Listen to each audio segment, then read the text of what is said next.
Pourquoi Coco crie? Depuis un certain temps, elle est un peu violente dans les réseaux sociaux. Mon public sait que je ne suis pas une femme généralement très violente dans les réseaux sociaux.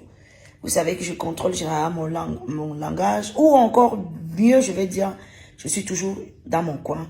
C'est pourquoi certaines personnes disent que, oh, elle aime trop crâner, elle aime... Non, non, non, j'aime pas crâner. Avec ce que nous vivons dans ce showbiz, dans le monde réel, parfois tu te crées une coquille pour ne pas être très, très, très à la merci de tout et de tout le monde. Alors, à vous mes fans, déjà je sais que depuis un certain temps, je me bouscule un peu dans les réseaux sociaux, ça vous fait du mal parce que vous ne savez pas de quoi il s'agit. Et je m'en décidé aujourd'hui là, de vous expliquer le fond de ce showbiz là. Depuis un certain temps, j'ai l'impression que beaucoup de gens sont acharnés sur ma personne. Et depuis un certain temps, c'est Coco, gna, gna, gna. Il y a toujours quelque chose qui ne va pas. C'est toi qui subis ça, c'est toi qui subis ça, c'est toi qui... Je me suis demandé, que, mais attends un peu. Le problème que je peux avoir finalement, c'est quoi? J'ai même les problèmes avec qui dans le game? Je me suis dit, ok, là je comprends. Et j'ai donc décidé aujourd'hui de vous dire la vérité sur les problèmes que nous avons dans le game entre moi et l'autre. Je vais commencer par énumérer le premier problème. Il y a de cela quelques temps,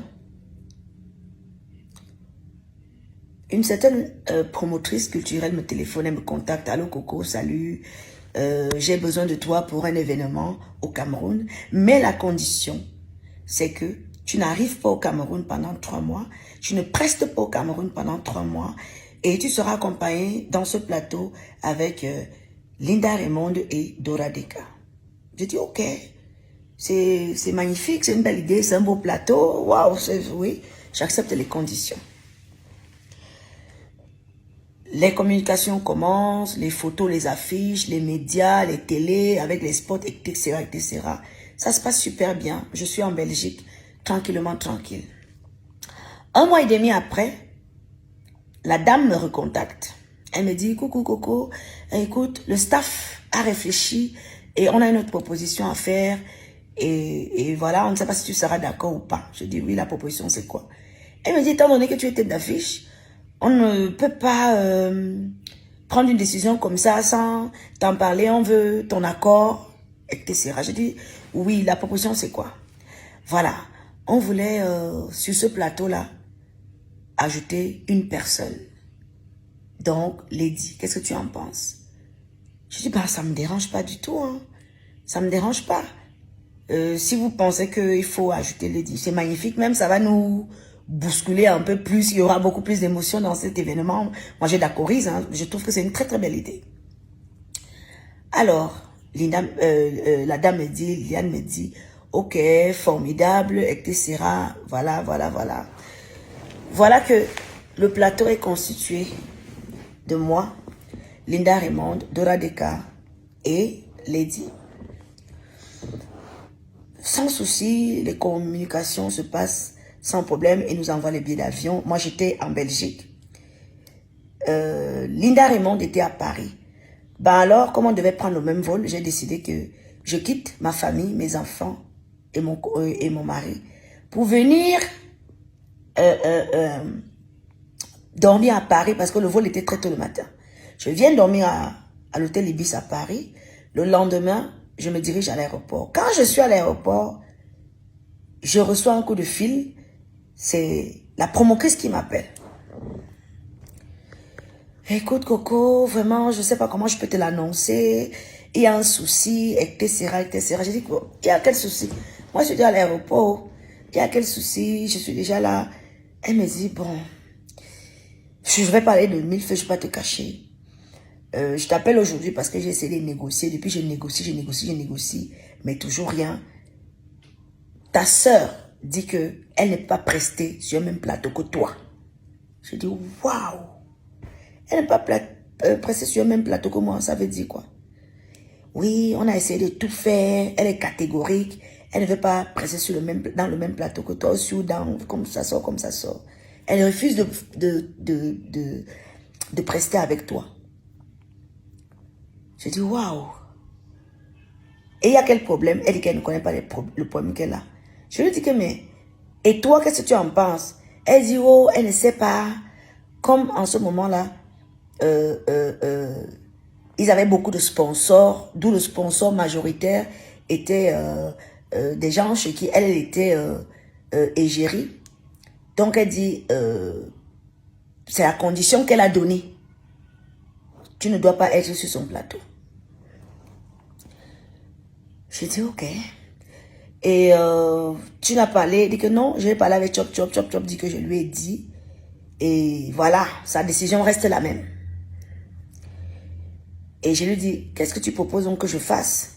Et je voudrais rappeler que bien avant, Liliane de Massoc devait me donner mon argent. Donc elle me propose qu'elle doit me donner mon argent. Et moi je lui dis, elle doit me donner la compte, l'avance de mon cachet. Je lui dis, non, non, non, je n'ai pas besoin de l'avance de mon cachet. Je préfère avoir tout mon argent une fois.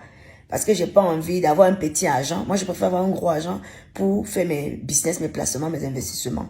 Donc, tu peux rester même avec l'argent de l'avance. Quand j'arrive au Cameroun, tu me donnes tout mon argent. Et je préfère avoir un gros argent qui me permettra de faire quelque chose. J'appelle Linda. Je dis à Linda que, écoute, je devais déjà aller au check-in, mais malheureusement, elles me disent que, voilà la nouvelle qu'on m'annonce, que Lady dit que elle ne veut pas sur son plateau, alors qu'un plateau préalable qui était le mien, que je l'ai accepté, on me demande que moi je ne joue plus. J'ai dit à Liliane, je fais quoi? Elles m'ont demandé de repartir, de rentrer dans ma famille à Bruxelles. Ce que je fais à l'immédiat, j'appelle Lady. Je l'appelle au téléphone. Ce que je vous dis, c'est la vérité. Hein. Je ne suis pas une gamine et j'assume mes propos. J'insiste sur ça. J'assume mes propos. Je l'appelle au téléphone, je lui dis, oui, bonjour, c'est Coco. Oui, je dis, mais j'ai un plateau, je suis tête d'affiche. On me propose, si tu peux jouer sur mon plateau, j'accepte parce que chacune est là pour chercher son argent.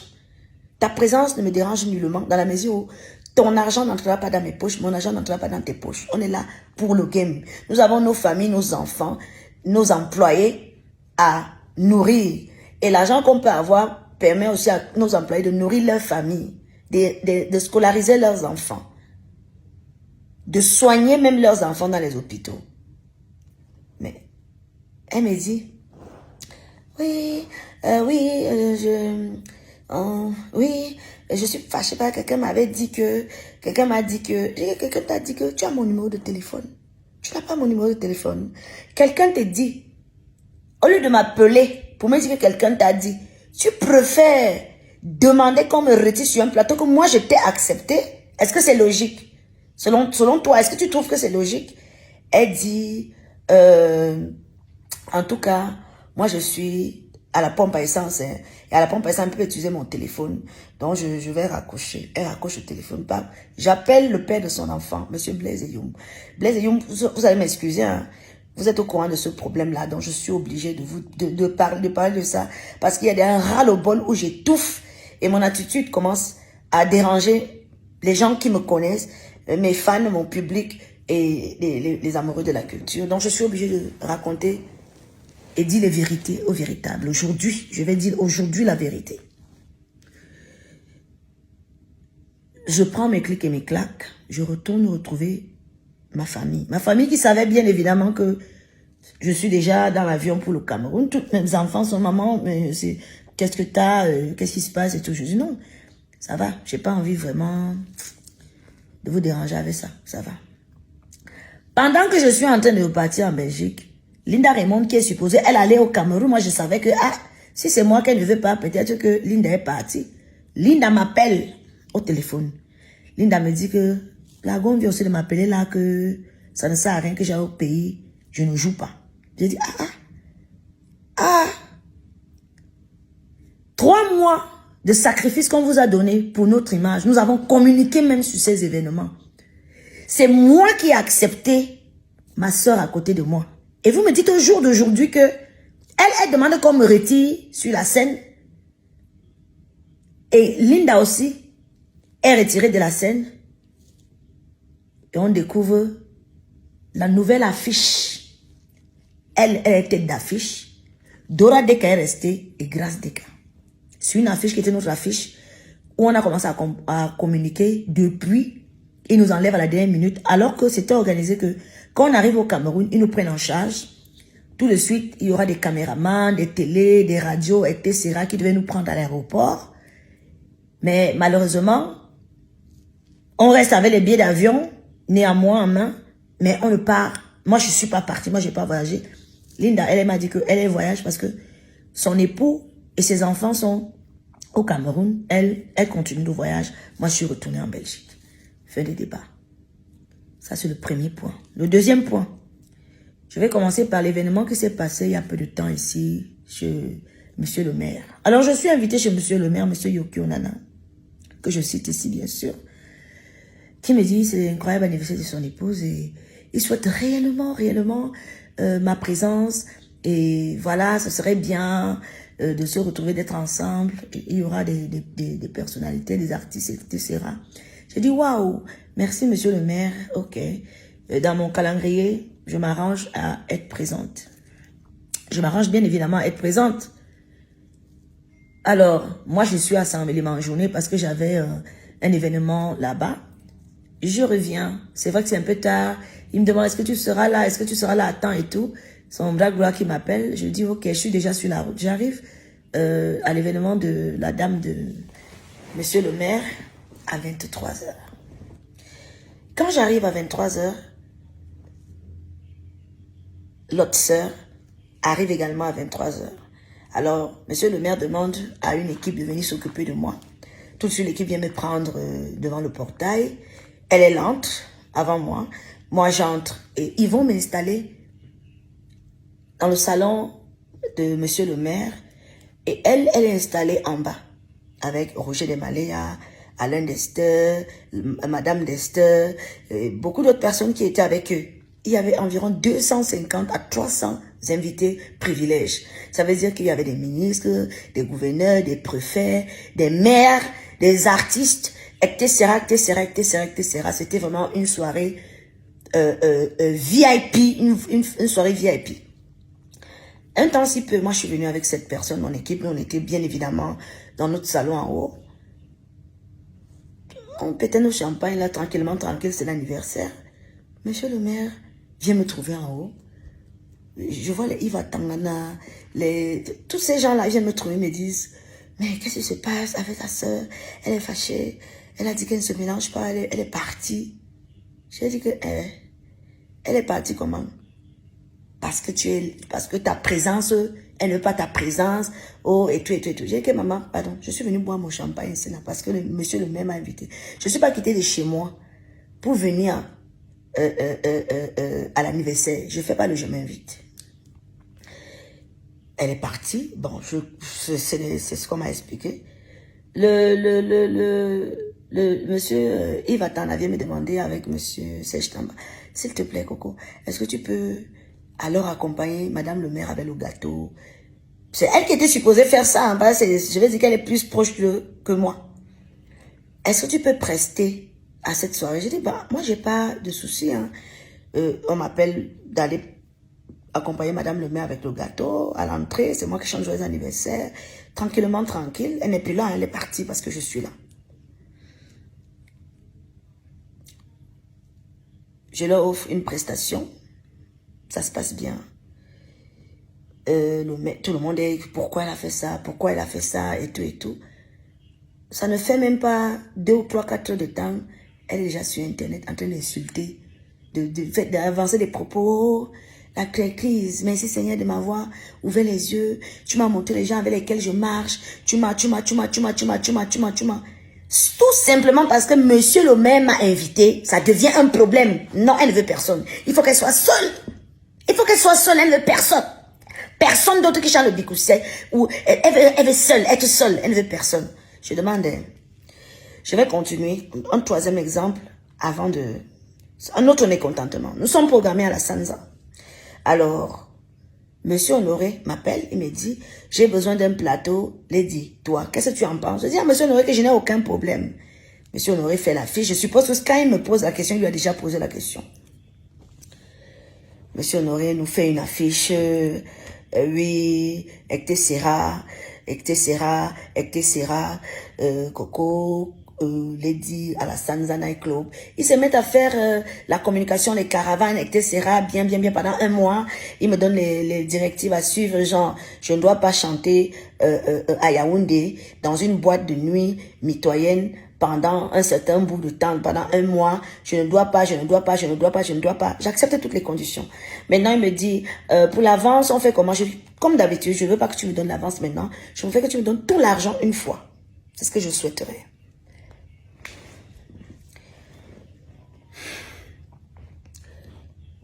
Je suis là, moi je sais que j'ai pas de soucis, je suis chez moi, au Cameroun même, là j'étais au Cameroun à la maison. Un de mes fils DJ, donc ça veut dire que j'ai un jeune DJ qui est venu me voir, qui voulait du boulot, il voulait animer à tel endroit. Je suis allée voir Monsieur Honoré, qui est le propriétaire de la Sanza. Je lui ai dit, j'ai un de mes fils, je viens avec lui, je te le présente, tu essaies de le juger, tu vois si c'est un bon DJ, tu me dis, tu le gardes, ou c'est les jeunes qui cherchent le travail. Donc à mon niveau, ce que je peux aider, c'est aider avec mes relations. C'est comme ça que Longchamp est engagé à la Sanza. Je suis chez moi. C'était un mercredi. C'était un mercredi et je vais prester vendredi. Donc, j'ai fait un mois sans prester dans une boîte de nuit à Yaoundé parce que je devais prester le vendredi, le dernier vendredi de ce mois et on était mercredi. Je suis à la maison, Longchamp m'appelle. Il me dit, allô ma mère. Je dis oui. On va t'appeler là tout à l'heure pour t'annuler. Elle vient d'appeler, on était au bureau de Monsieur Honoré. Donc, apparemment, ils étaient en train de faire une réunion, je ne sais pas de quoi. Elle a appelé. Et quand elle appelle, apparemment, elle dit que, oh le plateau là, oh le plateau là, oh le plateau, comment compliqué, qu'elle ne veut pas jouer avec moi. Longchamp m'appelle et me dit, on va t'appeler pour t'annuler. Fils, je dis les noms parce que je sais que vous tous m'avez dit que quand j'aurai mon ras le bol, chacun dit, oui, je vais assumer parce que j'avais dit. Et d'ailleurs, ce que tu as dit, c'est vérifié. Donc, voilà. On va t'appeler là, que tu ne me prestes plus et tout. Parce qu'elle a appelé qu'elle ne veut plus prester avec toi. Et je confirme même ses propos. Parce que 2 heures après, Paul Désir m'appelle au téléphone. Allô Coco, tu as eu Monsieur Honoré au téléphone. Je dis non, je ne l'ai pas eu. Pourquoi? Il vient de donner l'ordre médiatique qu'on arrête toute communication sur ton événement. Je dis, ok, comment ça? Aujourd'hui, c'est mercredi. Je dois jouer vendredi. Et je n'ai même pas d'abord pris l'avance. Comment se fait-il que on m'annule? Longchamp m'avait déjà dit qu'on va m'annuler. Et il m'avait donné la raison. Et je confirme ce que Longchamp dit dans la mesure où 2 semaines après qu'il m'ait annulé, j'ai rappelé d'abord Monsieur Honoré. Je l'ai appelé à enlever. Il ne m'a plus jamais décroché au téléphone. Jamais décroché alors que j'avais de bons rapports avec lui avant. 2 semaines après, ils refont une affiche. Oui, à la Sanza Night Club, elle est seule sur l'affiche. Donc, ils ont annulé mon événement où moi, j'étais avec elle. Sous ses ordres, je le dis, pour lui refaire une affiche à elle, seule, 2 semaines plus tard. C'est pas les balivernes que je raconte parce que moi-même, j'ai vu cette affiche-là. Et elle a pris ça à la Sanza seule. Je vais maintenant dire aux Camerounais qui sont là que nous sommes tous des Camerounais. Et nous connaissons comment ce pays-ci est difficile. Si tu te réveilles pas le matin pour réfléchir, comment tu vas faire même pour l'avenir de tes enfants, comment ça va se passer même pour ton avenir, ce que tu vas manger aujourd'hui, tu vas pas t'en sortir. Aucun ministère, je dis bien aucun ministère, n'aide quelqu'un ici là que je te produis, jamais. Nous sommes obligés en tant que citoyens de se battre seuls. De se battre seul, de se lever chaque matin, de se battre pour pouvoir avoir de quoi manger pour nos enfants, pouvoir voir comment s'occuper de nos employés qui travaillent parce que ils ont aussi leur famille, ils ont leurs parents, ils ont, tu es obligé de te lever le matin, réfléchir comment avoir l'argent.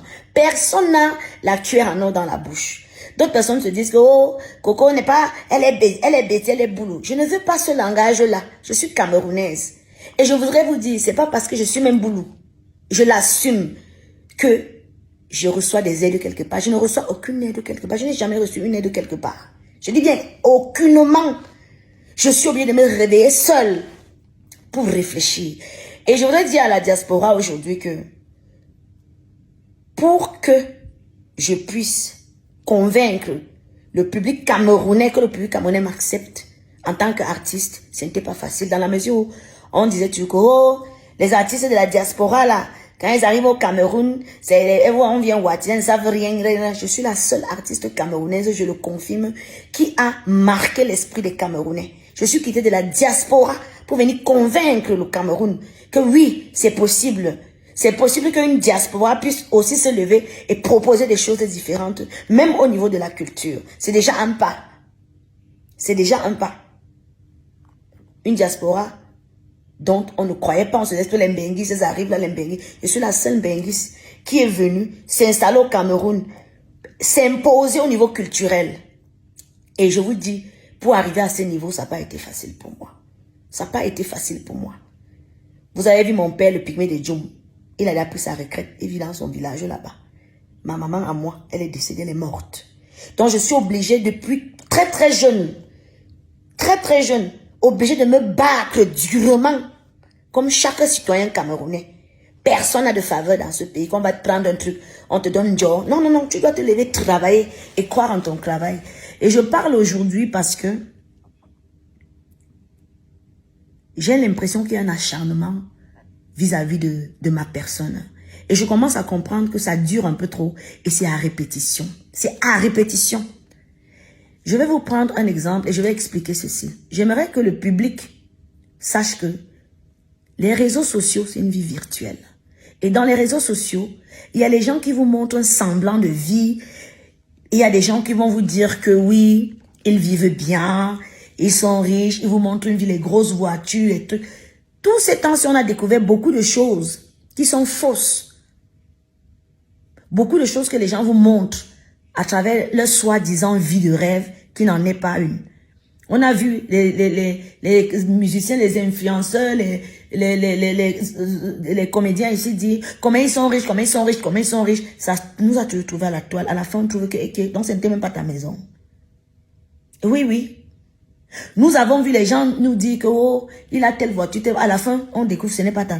C'est pour dire que même au niveau de l'attitude, il y a de la manipulation virtuelle. Il y a la manipulation virtuelle. Ça veut dire que une personne te fait du mal, mais quand elle vient arriver devant vous, elle fait doucement, doucement, elle vous dit ce que vous voulez entendre. Alors que dans la réalité, il y a beaucoup de blessures. Et je constate que vous faites beaucoup plus confiance à la vie virtuelle qui n'en est même pas qui n'est même pas une vie réelle. La vie virtuelle, c'est ce qu'on veut vous faire voir. Je voudrais dire, hein, je vais attaquer quelque chose.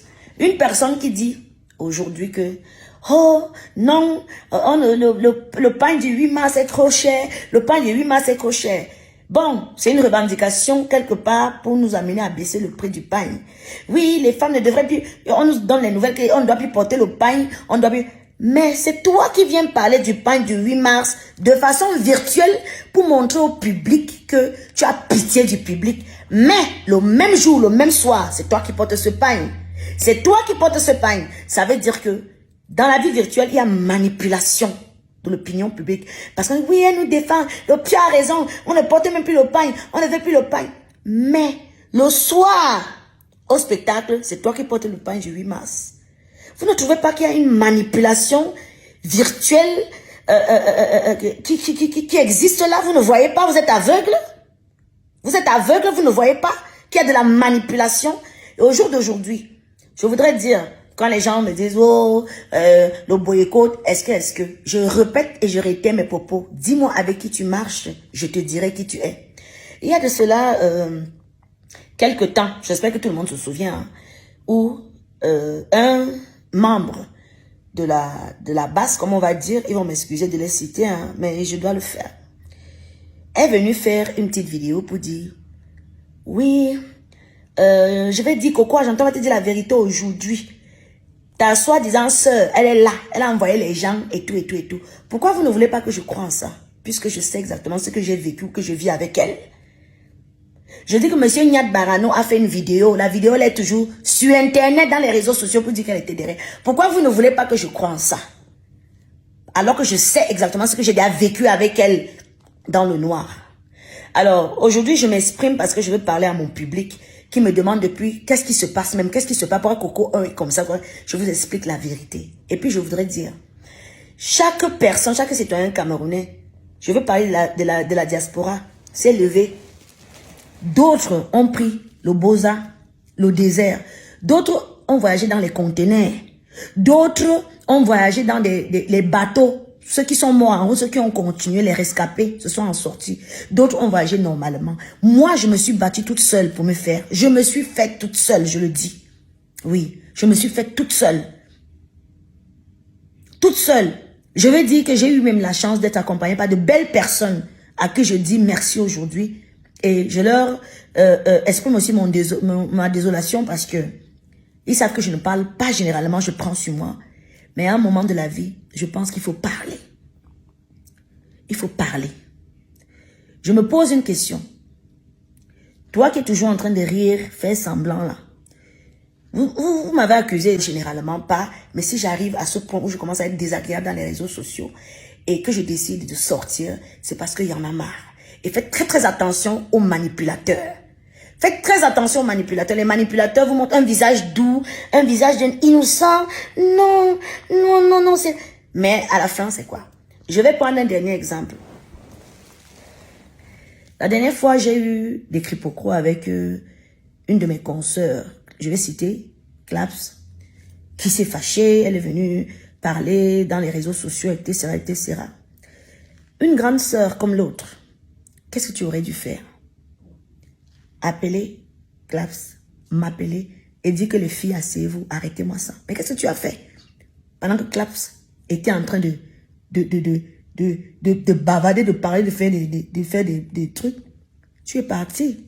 Appeler Claps maintenant pour qu'elle devienne ta styliste, alors que moi je travaille avec Claps depuis plus de 6 ans. J'ai travaillé avec Claps pendant 6 ans. Je veux bien accepter que Claps a travaillé avec beaucoup d'autres artistes, mais il faut savoir qu'il y a des artistes qui ont les auras plus forts et plus positifs. Que quand ils te touchent, tu deviens or. C'est comme ça. Il y a des artistes que quand ils te touchent, tu deviens or. Finalement, tu as pris Claps, c'était pour m'énerver. C'était pour me faire mal. Mais à la fin, pourquoi tu l'as jeté? Tu l'as jeté, tu lui as promis que c'est elle qui va t'habiller à tel endroit. Mais à la fin, tu l'as encore jeté. Tu l'as jeté pourquoi? Parce que tu l'as utilisé le temps que tu avais besoin pour me faire du mal. Et après, tu n'as plus besoin d'elle. On appelle encore ça de la manipulation. Ce que je souhaite au jour d'aujourd'hui, c'est que vous me laissez tranquille. Fichez-moi le camp. Ah oui, je vous le dis. Fichez-moi le camp, fichez-moi la paix. Parce que moi, je ne vous dois rien. Je ne dois rien à personne. Et en même temps, je ne reçois aucune faveur. Je dis bien aucune faveur venant de qui que ce soit. Je suis obligée de me lever comme chaque Camerounais, chaque Camerounaise et me battre de moi-même pour mon avenir, pour l'avenir de mes enfants, de ma famille, de mes employés, de mes danseurs, de toutes les personnes qui sont autour de moi, même mes amis. Je suis obligée de me battre parce qu'en moi, j'ai des responsabilités énormes et énormes et énormes pour que mon père vieillisse bien. S'il vous plaît, fichez-moi la paix. Et je dis non à la diaspora négative. Parce que la diaspora négative aujourd'hui est en train de créer un groupuscule de personnes qui veulent gérer la culture sélective. Est-ce que la diaspora positive en elle, elle n'a rien à dire là-dessus? Est-ce que la diaspora positive, vous trouvez que c'est normal d'humilier les gens alors que nous vivons tous les mêmes déboires? Vous croyez que il y a du privilège quelque part? Il n'y a pas de privilège quelque part. Nous sommes obligés de nous battre tous les... Je suis obligé de me battre comme chaque Camerounais. Je n'ai aucun privilège. Je vous dis, aucun privilège quelque part. Je n'ai aucun privilège quelque part. Dans la diaspora négative, le groupuscule de personnes qui se sont formées pour mettre les Camerounais mal à l'aise. Si vous voulez, vous avez votre problème de revendication, revendiquer à qui de droit, à qui de droit, à qui de droit.